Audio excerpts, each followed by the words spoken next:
Salam makan sehat. Mari makan sehat agar tetap sehat. Beranilah seperti Daniel. MTBJ 28 Juli sampai 3 Agustus. Diambil dari bacaan Daniel 6 ayat 1 sampai 29. Nah, berani itu seperti apa ya? Berani seperti apa yang dimaksud di sini? Kemudian mengapa Daniel dikatakan berani? Dan mengapa Daniel berani? Ya, mari kita baca kisahnya. Ini adalah kisah Daniel ketika di bawah pemerintahan Raja Darius ya. Darius mengangkat 120 wakil-wakil raja atas kerajaannya, dan mereka ini ditempatkan di seluruh kerajaan. Kemudian raja juga mengangkat 3 pejabat tinggi, dan Daniel adalah salah satu dari ketiga orang itu. Untuk apa nih 3 pejabat tinggi ini? Untuk mengawasi para wakil-wakil raja supaya jangan sampai raja dirugikan. Nah, wakil-wakil raja harus memberi pertanggungjawaban kepada 3 pejabat tinggi ini, yang salah satunya adalah Daniel. Nah, dari ketiga pejabat ini ternyata Daniel melebihi para pejabat dan wakil raja itu. Kenapa dia melebihi? Kenapa Daniel melebihi? Karena ia mempunyai roh yang luar biasa. Roh yang luar biasa. Nah, karena itulah raja bermaksud menempatkannya atas seluruh kerajaannya. Masih bermaksud ya, masih belum. Nah, oleh karena Daniel ini melebihi dari pejabat tinggi dan wakil-wakil raja, maka mereka itu, pejabat-pejabat tinggi itu, iri kepada Daniel. Ya, mereka mencari alasan dakwaan terhadap Daniel dalam hal pemerintahan ya. Tetapi mereka tidak mendapatkan alasan apapun, tidak ada suatu kesalahan apapun yang diperbuat oleh Daniel, karena Daniel setia. Akhirnya mereka merancangkan dakwaan lain yang tidak ada hubungannya dengan pemerintahan, yaitu dalam hal ibadahnya Daniel.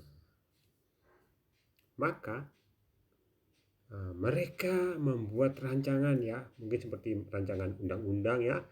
Mungkin kalau di sini mungkin undang-undang penistaan agama ya, barangkali ya, mungkin seperti itu. Nah, mereka merancangkan, menyodorkan kepada raja supaya disahkan itu undang-undang baru. Nah, sehingga ketika undang-undang baru itu berlaku, mereka bisa menjebak, menyalahkan Daniel. Kemudian apa respon Daniel ketika undang-undang itu berlaku? Nah, Daniel tidak mengubah kebiasaannya. Tetap melakukan apa yang biasa dia lakukan. Apa itu? 3 kali sehari berlutut, berdoa, serta memuji Allahnya. Dengan kata lain, Daniel ya melanggar undang-undang baru tersebut, karena undang-undang baru tersebut harus menyembah raja, nggak boleh yang lain ya. Akhirnya Daniel disalahkan karena tidak menyembah raja.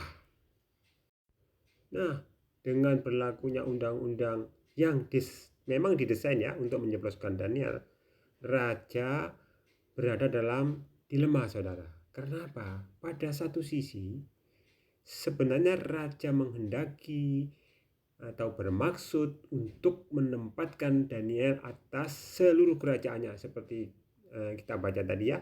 Namun di sisi lain, karena menurut undang-undang yang baru disahkannya, yang disahkan raja sendiri, harus menghukum Daniel dengan memasukkan Daniel ke dalam kandang singa.